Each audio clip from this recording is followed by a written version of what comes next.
My parents told me love was colorblind. It was the first and most beautiful lie I ever believed. They said it while reading me fairy stories, while soothing childhood heartbreaks, while praising me for befriending everyone at my international school. Love sees the heart, my daughter, my mother would coo. Character is the only currency that matters, my father would affirm. I carried this lie like a shield, until the day I told my parents about Liam, a man with storm gray eyes and an American passport. From then on, I watched that shield, and their lie shatter into 1,000 jagged pieces on our polished parlor floor. Before I continue this story, dear friend, let me give you a background. My name is Grace, and this is my side of the story. The first time my mother saw the photograph of Liam and me, she didn't see the joy in my eyes or the way his hand rested on my waist as if I were his anchor. She saw a ghost. Her face, usually a masterpiece of composed elegance, went slack with a fear so profound it seemed to suck the air from the room. "Grace," she whispered, her voice cracking like fine porcelain dropped on marble. "You have brought a curse into this house." And in that moment, I understood yet another beautiful, terrible lie my parents had built my life upon. That their love was unconditional, when in truth, it had borders more fiercely guarded than any nation. My mother, the socialite who could charm a diplomat out of his socks, was staring at the photo on my phone as if it were a poisonous snake. The image was innocent, beautiful. Liam and I, laughing in Central Park, his arm around me, my head thrown back in a joy so pure it almost hurt to remember. "A curse," I repeated, the word feeling foreign and ancient on my tongue. "Mummy, what are you talking about? This is Liam, the man I told you about, the man I love." The word, love, acted like a spark on gasoline. "Love," my father's voice was a low, dangerous rumble from his armchair. He hadn't moved, but his presence seemed to expand, filling the entire spacious sitting room of our home.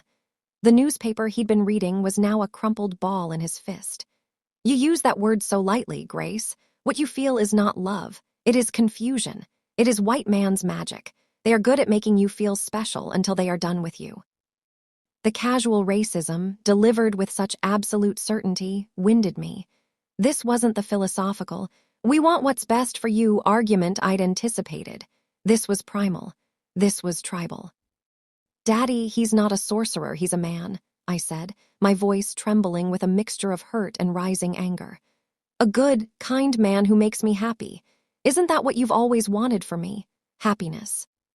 "Happiness built on what?" my mother interjected, her voice regaining its steel though her hands still shook.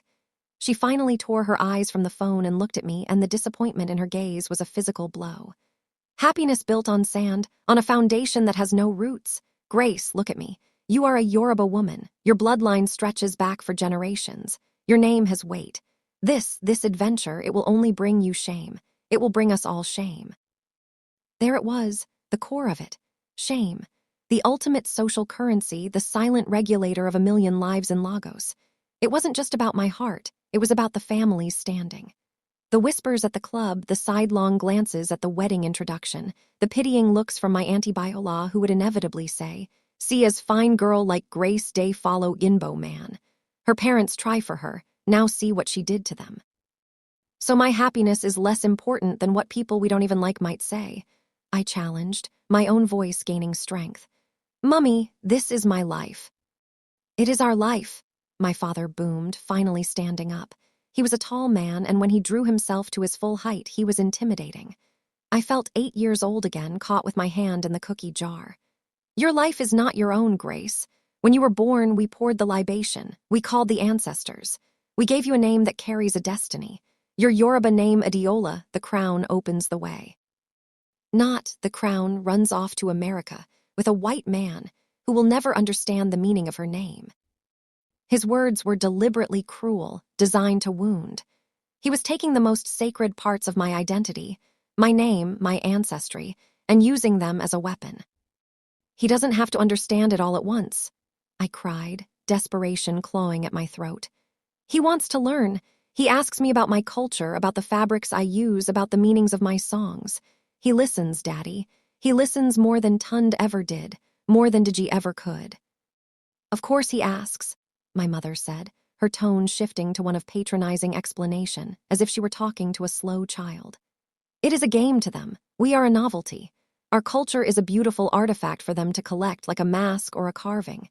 He is fascinated by the idea of you, Grace, the exotic African queen. But will he be there when you are sick and you need traditional medicine? Will he know how to speak to your spirit when it is troubled? Will his family know how to properly greet your elders?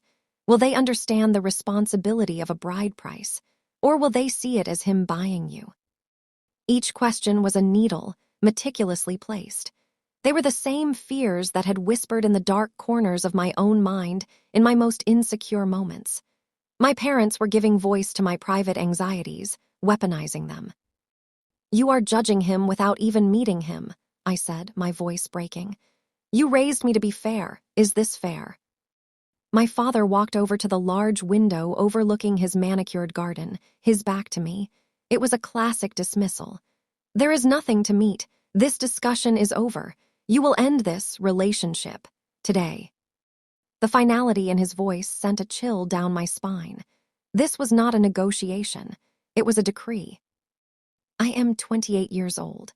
I will not end a relationship with a man I love because you are afraid of gossip. He turned slowly, and the look in his eyes was one I had never seen directed at me before. Not anger, but a cold, calculated ruthlessness. "Then you will do it because I am your father and I command it. Or have you forgotten what that means?" The threat was unspoken but palpable. Disobedience had consequences. Cut off from family funds. No, I was financially independent, but disinvited from family gatherings. The silent treatment. The ultimate weapon.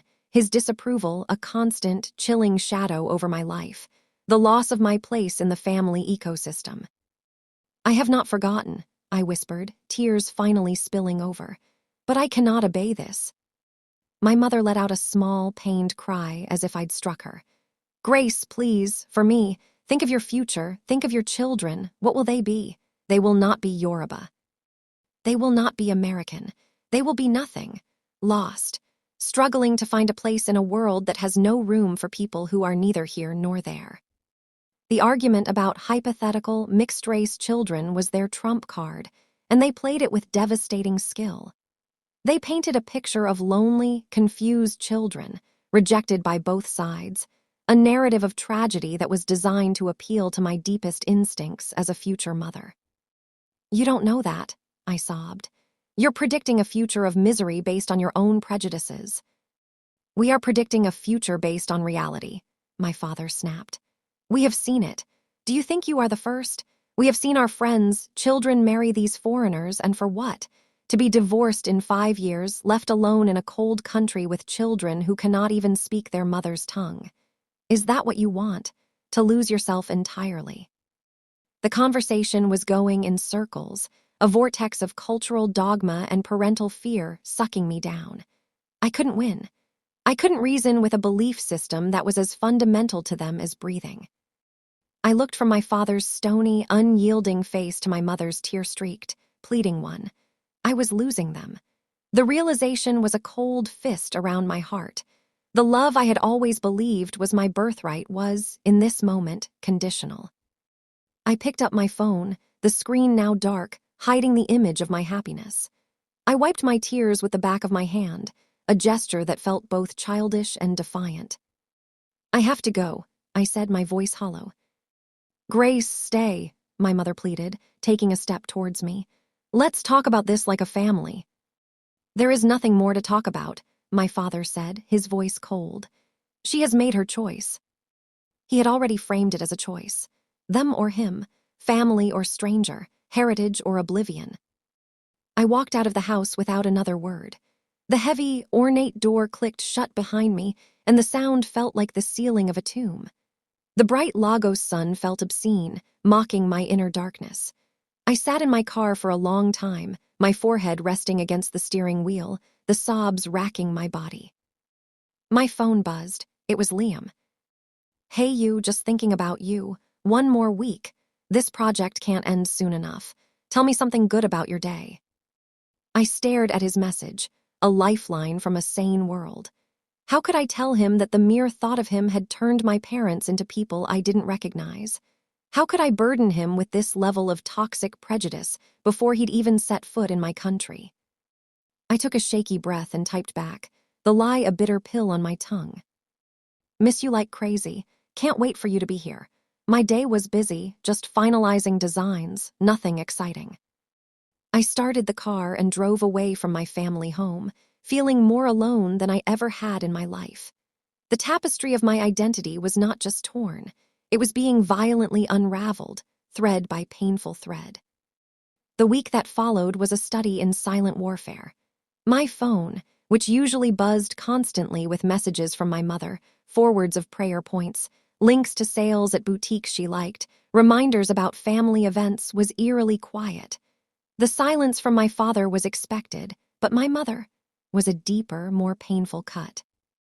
I threw myself into work, the rhythmic hum of my industrial sewing machines a welcome distraction from the noise in my head. My atelier was my sanctuary, a world of vibrant colors and textures where I was in control. But even here, the culture followed me. My head tailor, Mama, that's what we call her, a woman in her 60s with hands that could turn fabric into masterpieces, looked at me over her spectacles one afternoon. "This new collection, my child," she said, her voice gentle. "The lines are sharper, the colors are more bold, there is a strong spirit in it, a fighting spirit." She didn't ask any questions, but her eyes, wise and all-seeing, held a knowing sympathy. She had heard things. In Lagos, everyone heard everything. I just smiled a tight, weary smile. Maybe, Mama, maybe. I was living in a state of high alert, jumping every time my phone rang, terrified it would be my father issuing another ultimatum. Or worse, my mother, her voice laced with fresh guilt. The night before Liam was due to arrive, the silence broke. It was my mother. "Grace," she said, her voice sounded thin, strained. "Your father is not well." My heart seized. What's wrong? What happened? "His blood pressure, the doctor was here. He said the stress, it is too much." A deliberate, weighted pause. "He asked for you." It was a trap. I knew it was a trap, but the hook of concern was set too deep. What if it was real? What if my rebellion literally made my father sick? The guilt was an acid, eating away at my resolve. I drove to the house, my hands clenched on the steering wheel. When I entered, my father was reclined on the sofa in the living room, a blanket over his legs, looking older and more fragile than I had ever seen him. The performance was masterful. "Daddy," I said, my voice soft, "how are you feeling?" He waved a dismissive hand, but his eyes were sharp, clear, and fixed on me. "I will be fine when my household is at peace." My mother hovered by his side, her hand on his shoulder. "See, Grace, see what this is doing to him, to us." I felt the walls closing in. They weren't fighting with shouts anymore. They were fighting with my love for them, using it as a chokehold. "We have decided," my father said, his voice low but firm. "This man cannot come here. You will not see him while he is in Lagos. You will tell him you are sick, that there is a family emergency, anything. But you will not see him." I stared at them, the two people who had taught me right from wrong, now orchestrating this elaborate emotional blackmail. The anger that rose in me was clean and hot, burning away the guilt. "No," I said, the word simple and absolute. My father's eyes widened in shock. My mother gasped. "I am not a puppet. You cannot make yourself sick to control me. Liam is arriving tomorrow. I will be at the airport to meet him, and I will be with him for the entire 2 weeks he is here." My father sat up slowly, the blanket falling away. The illusion of sickness vanished. "If you walk out that door to meet him, Grace, do not bother coming back. You will no longer be a daughter of this house." The words hung in the air, more final than any curse. It was an ultimatum, banishment. I looked at my mother, silently begging her to stop this, to intervene, to be my mother. But she just looked away, her lips pressed into a thin, miserable line. She had chosen her side. She had chosen him. I turned and walked out. This time there were no tears. There was only a numb, hollowed-out feeling. I had just been orphaned by my own parents. The next day, I stood at the arrivals hall of Murtala Muhammad International Airport, a nervous wreck. The air was thick with humidity and the cacophony of joyful reunions. I felt like a ghost, the echo of my father's words, "You will no longer be a daughter," ringing in my ears. And then I saw him. Liam, looking tired but radiant, his gray eyes scanning the crowd. When they found me, his whole face lit up with a smile that was meant only for me.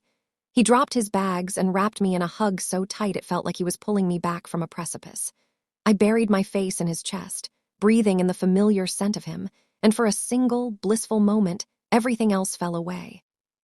"You're here," I whispered, my voice muffled by his shirt. "I'm here," he said, kissing the top of my head. "God, I missed you. Your world, it's incredible already." He pulled back, his hands on my shoulders, his eyes searching mine. "Are you okay? You look tired."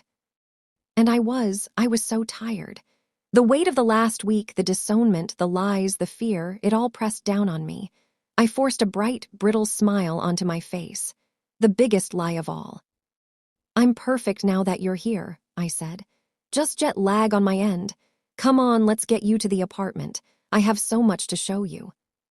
I took his hand, lacing my fingers through his, and led him out into the chaotic, vibrant, overwhelming embrace of Lagos. I was home, yet I was homeless. I was holding the man I loved, yet I had never felt more terrified. I had chosen my path. Now I had to walk it, and I had no idea if the ground beneath my feet would hold.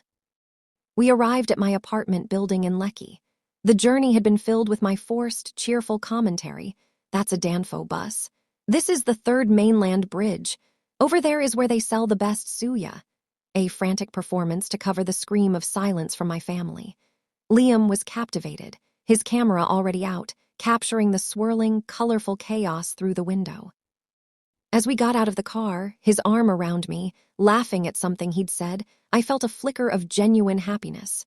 We could do this. We could build our own world. The elevator ride up was quiet, intimate. He held my hand, his thumbs stroking my knuckles. "I can't believe I'm finally here," he murmured, his eyes full of a love so pure it made my chest ache with the secrets I was keeping.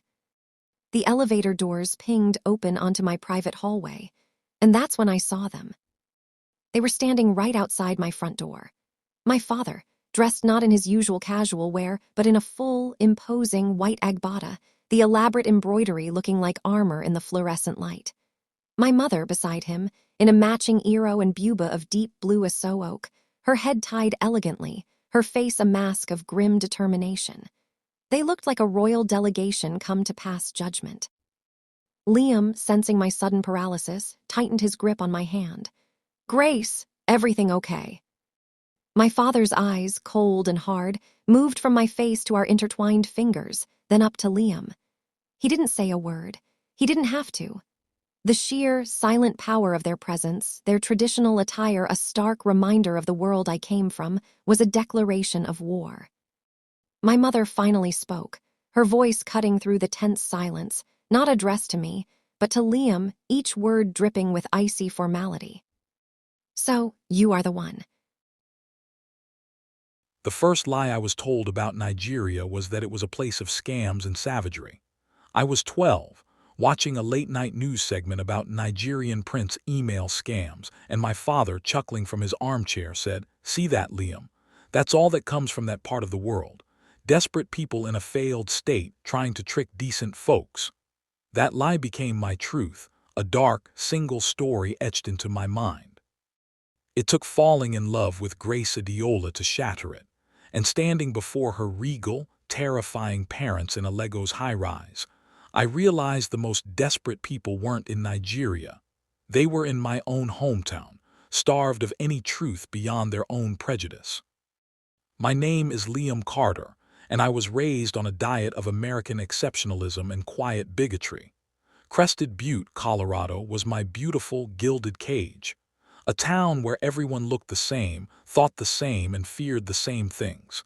The unknown, the other, anything that couldn't be skied on or shot. The prejudice wasn't loud. It was a casual, accepted part of the landscape, like the aspen trees. It was in my high school friend's dad joking, "If you see a 234 area code on your caller ID, run for the hills." It was in my history teacher glossing over Africa as the dark continent, a place of war, famine, and corruption, with no civilizations to speak of until the Europeans arrived. It was in the way my own mother, upon hearing I was dating a Nigerian woman, first said, "Oh, honey, be careful. You hear such awful things. Are you sure she's legitimate?" Legitimate. The word was a slap. It implied that Grace's entire existence, her brilliance, her success, her very humanity, was suspect until proven otherwise.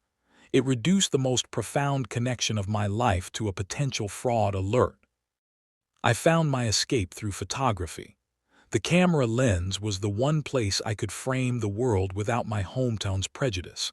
It was what led me to New York, and to a conference on African art where I first saw her. Grace was a vision in electric blue and white, her dress a tapestry of patterns that seemed to tell a story I was desperate to read.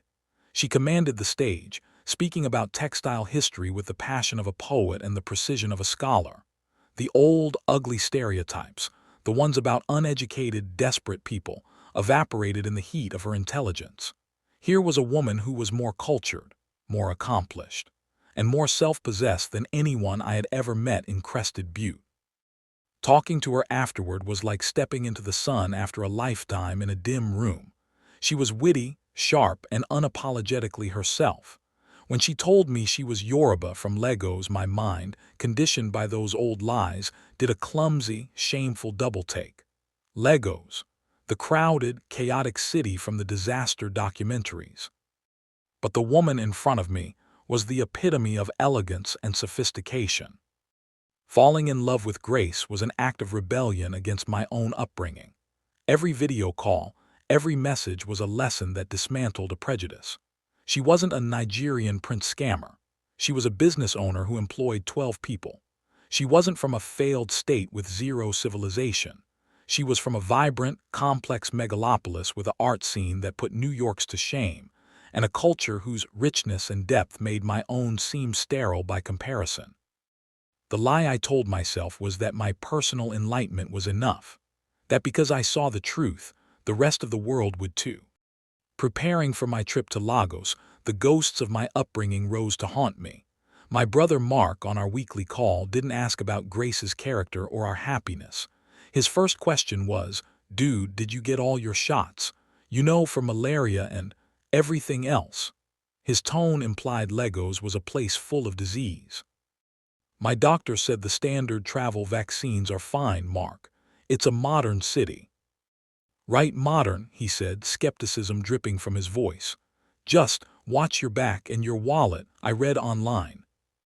"I know what you read online," I cut him off, a flare of protective anger surprising us both. "It's not like that." But a seed of anxiety was planted. What if it was like that? What if the chaos was unmanageable? What if I, the naive American, was instantly pegged as a target? The moment I walked out of Murtala Muhammad International Airport, I was baptized in the beautiful, overwhelming fire hose of Lagos. The heat, the noise, the smells of roasting plantain and diesel exhaust, the millions of people moving with a purpose I couldn't understand. It was nothing like the desolate, war-torn images from Western media. It was alive in a way that made my quiet mountain town feel comatose. And Grace navigated it all effortlessly. She was in her element, and seeing her here, so powerful and at ease, made me love her even more. Driving through Lekki, I saw a civilization that defied everything I had been told. There were towering glass skyscrapers next to bustling markets, world-class restaurants alongside street vendors. This wasn't a failed state. It was a dynamic, complex, and fiercely ambitious nation. The lie of zero civilization wasn't just wrong, it was offensive. This was a different civilization, one with its own rules, rhythms, and profound logic. When we arrived at her apartment building, a sleek, secure complex that rivaled any in Manhattan, I felt a wave of relief. This was a sanctuary I could understand. In the elevator, I held her, feeling the tension in her shoulders. "I can't believe I'm finally here," I whispered, hopping to soothe her. The elevator doors opened. The hallway was quiet, modern, sterile. And then I saw them. They were a living monument to everything my upbringing had told me didn't exist in Africa. Unimpeachable dignity, ancient authority, and a power that had nothing to do with money and everything to do with blood and history. Grace's father stood in a pristine, grand agbada, the intricate white embroidery a stark declaration of his status. Her mother, in regal blue aso-oak, held herself with a poise that would make a European monarch look common. They weren't just people, they were an institution.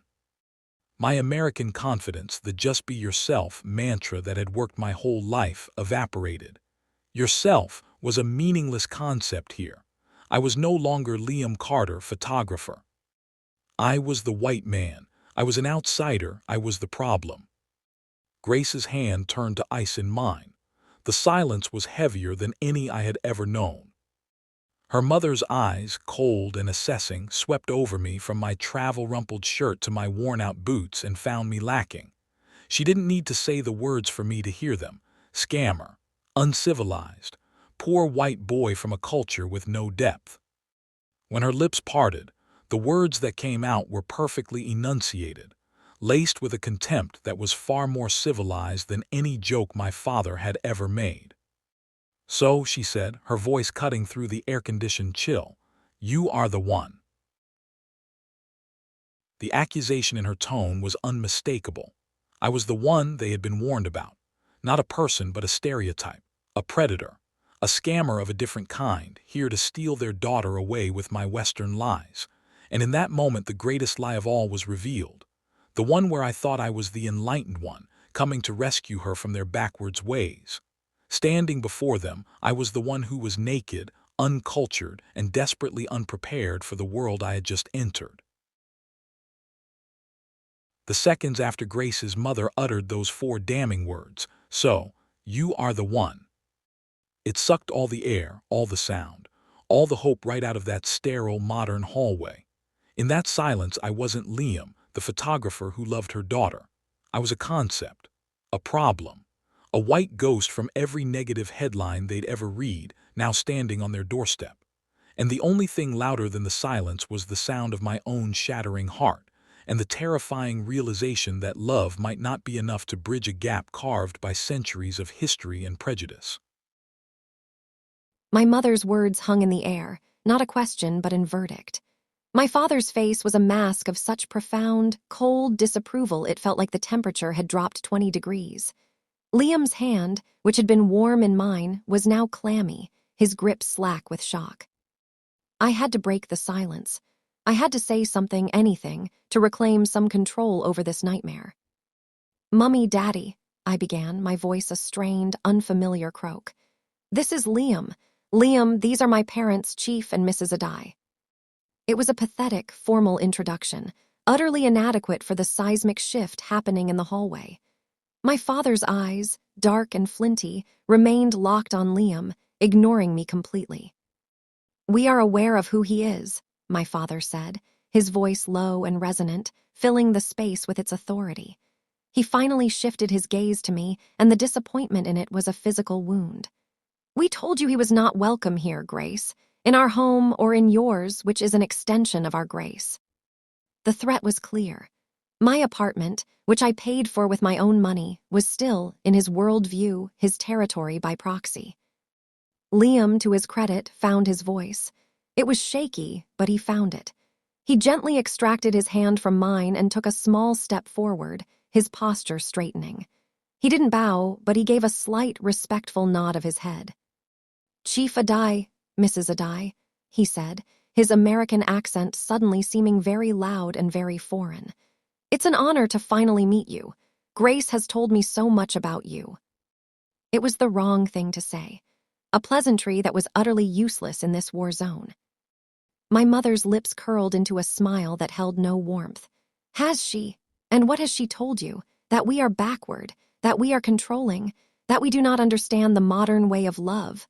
Her eyes flicked to me. "Is that the story you have been selling, Grace? That your poor, traditional parents are the villains in your fairy tale?" "No, Mummy, of course not." "Then what is this?" my father interrupted, his voice rising. "This defiance, this disregard for everything we are, You bring him here to the very threshold of your life to spit on our wishes, to flaunt your disobedience." Liam looked utterly lost. This wasn't a conversation. It was an inquisition. There were no rules of engagement he understood. "Sir," Liam tried again, his voice firmer now. "With all respect, I'm not here to cause any trouble. I love your daughter.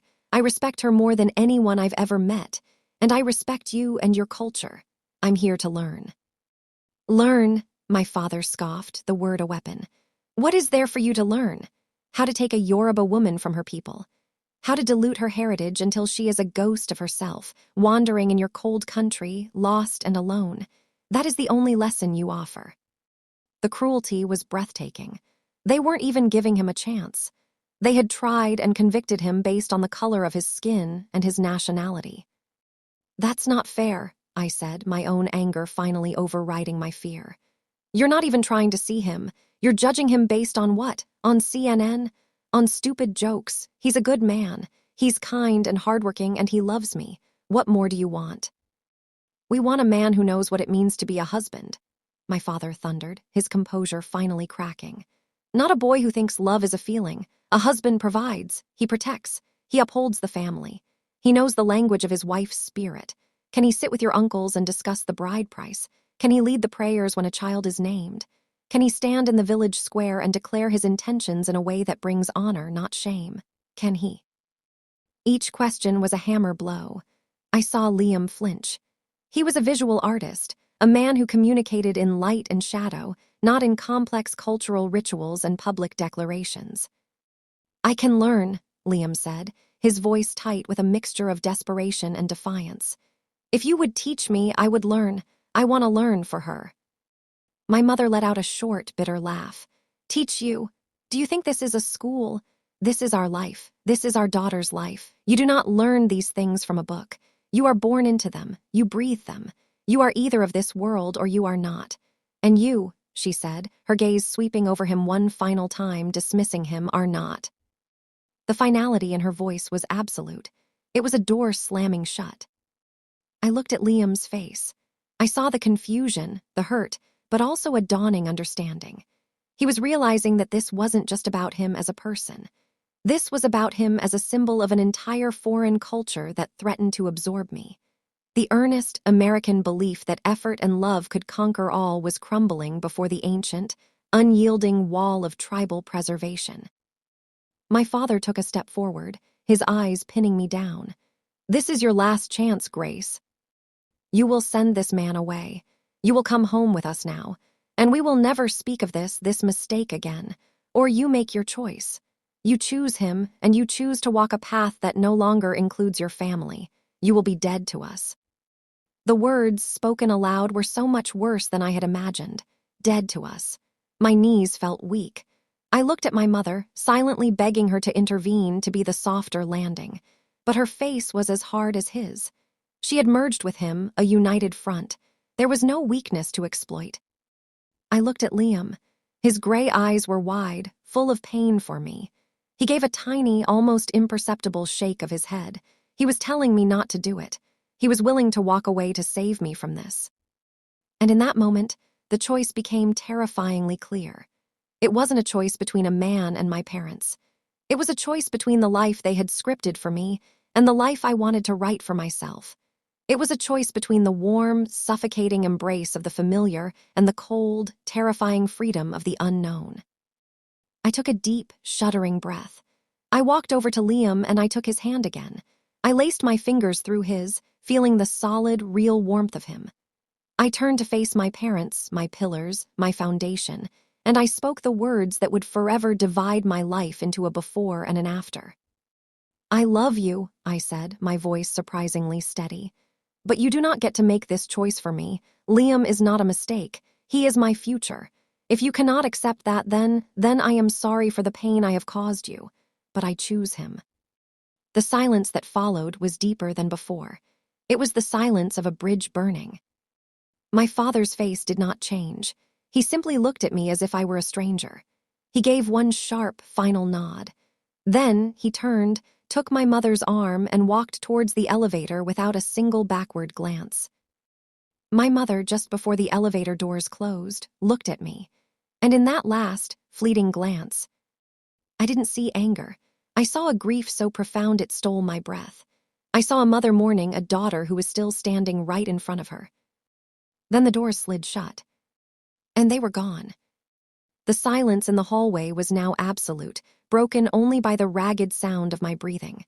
The weight of what I had just done crashed down on me. I had chosen. I had chosen Liam. And in doing so, I had just orphaned myself. I felt Liam's arms come around me, pulling me into a tight embrace. I buried my face in his chest, and the sobs came then, great, heaving waves of grief and loss and terror. "I'm so sorry," he whispered into my hair, his voice thick with emotion. "Grace, I'm so sorry. I didn't know, I didn't understand." I cried for the parents I had lost. I cried for the future that was now shrouded in uncertainty. I cried for the beautiful, terrible weight of my own choice. After what felt like an eternity, I pulled back, wiping my tears with the heels of my hands. I looked up at Liam. His face was pale, his eyes red-rimmed. He looked like he had just survived a battle. "They're gone," I said, the words feeling hollow. "I know," he replied softly. He cupped my face in his hands. "What do you need? What can I do?" I looked at him, this man who had crossed an ocean for me, who had just been verbally flayed by my parents, and whose only concern was for me. In that moment, amidst the ruins of my old life, I felt a flicker of certainty. "Just don't let go," I whispered. He nodded, his gaze steady. "Never." We walked into my apartment, the place that was supposed to be our sanctuary. The vibrant colors of my fabrics, the familiar smells of home, everything felt different now. Tainted. The shadow of my parents disowning me lay over everything. The next 2 weeks were a strange, bittersweet dream. We tried to build a bubble of normalcy. I took Liam to the Lekki Arts Market, to the Nike Art Gallery. We ate at Terra Culture. We walked the coastline at the Bar Beach. He took thousands of photographs, his artist's eye capturing the stunning, chaotic beauty of Lagos in a way I had never seen before. He saw the poetry in the rusted corrugated iron roofs, the grace and the sway of a market woman's hips as she balanced a basket on her head. In our bubble, it was perfect. He was fascinated, respectful, and deeply in love with me. But the bubble was fragile. Every time my phone buzzed and it wasn't my mother, a little piece of me broke. The silence from my family was a constant, screaming presence. I was jumpy, looking over my shoulder in crowds, half expecting to see an uncle or a family friend sent to spy on us. Liam saw it. He felt the tension in me. Our happiness was real, but it was built on a foundation of grief. The day of his flight back to New York arrived too soon. We stood at the departures hall, a mirror image of our joyful reunion just 2 weeks earlier, but now everything was different. "I don't want to leave you like this," he said, his forehead resting against mine. "You're hurting. I feel like I'm abandoning you in the middle of a war." "You're not," I said, forcing a brave smile. "I started this war. I have to see it through. You have to go. You have your life, your work." "My life is with you," he said, his voice fierce. "Grace, this just made it more clear. I'm not walking away. No matter how hard it gets, we're in this together." He kissed me, a long, desperate kiss that held all the promises and fears of our future. I watched him walk through the security gate until I couldn't see him anymore. The emptiness he left behind was a physical ache. I drove back to my silent, empty apartment. The space he had occupied for 2 weeks felt vast and hollow. I was alone, truly alone. As I held it, my phone vibrated on the desk. I glanced at the screen, expecting a message from Liam saying he'd boarded. It was Liam. The name on the screen sent a jolt of pure, electric fear through my entire body. It was from my Auntie Biola, my mother's eldest sister, and the family's chief gossip. The message was short, and it shattered the fragile peace I had been clinging to. "Grace, call me immediately. It's about your father. He has been admitted to the hospital. His heart. They are saying it is the stress. This is what you have done." I stared at the message, the words blurring as hot tears of panic and guilt filled my eyes. The photograph of my hands slipped from my fingers and fluttered to the floor. His heart. The stress. This is what you have done. The weight of it crushed me. I had chosen love, and in doing so, had I broken my father? Had my rebellion literally broken his heart? I stumbled to the couch, my legs unable to hold me. The walls of my apartment, my sanctuary, now felt like a prison. My phone felt like a live wire in my hand. I had to go to the hospital. I had to see him. But would they let me in? Would my mother even allow me past the waiting room? Was I now an outsider at my own father's sickbed? I had chosen my path. But as I sat there, utterly alone in the silent aftermath, the cost of that choice was suddenly, terrifyingly, unimaginably high. The war was not over. It had just entered a new, more brutal phase, and I had never felt more lost.